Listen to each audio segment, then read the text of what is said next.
On one hand, I was summoned by my country.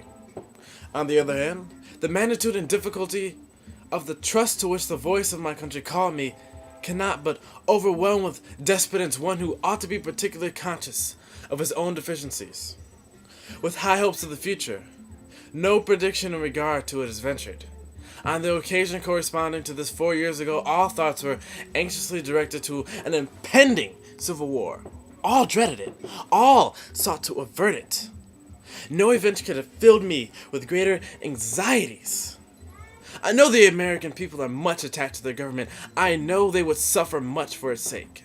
I know they would endure evils long and patiently before they would ever think of exchanging it for another.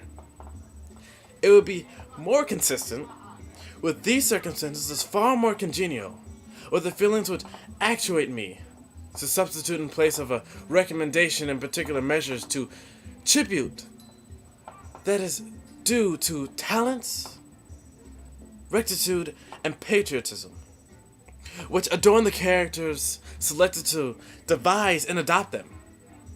And these honorable qualifications, I behold the surest pledges that, on one side, no local prejudices or attachments, no separate views, nor party animosities, will misdirect the comprehensive and equal eye, which ought to watch over the great assemblage of communities and interests, so, on another, that the foundations of national policy will be laid in a pure and immutable principles and private morality, and the preeminence of free government be exemplified by the attributes which can win the affections of its citizens and command the respect of the world.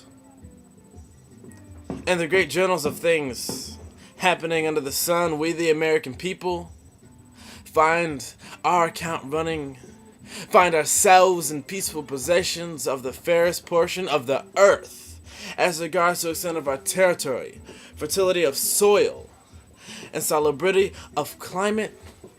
We find ourselves under the government of a system of political institutions conducing more essentially to the ends of civil and religious liberty than any in history that tells us.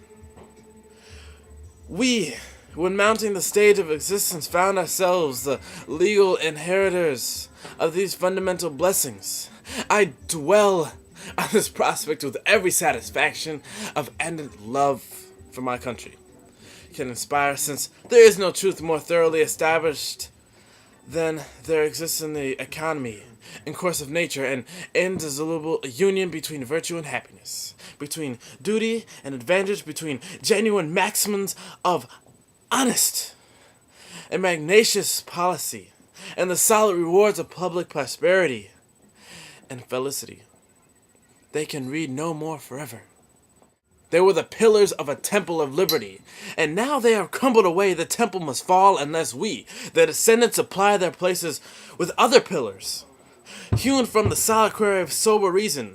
Though in reviving the incidents of admiration, I am unconscious in internal error, I am nevertheless too sensible of my defects not to think it probable that I may have committed many errors. We award his name to the last, that during his long sleep we permitted no hostile foot to pass over or desecrate his resting place, shall be that which to learn that his trump shall awaken our Washington.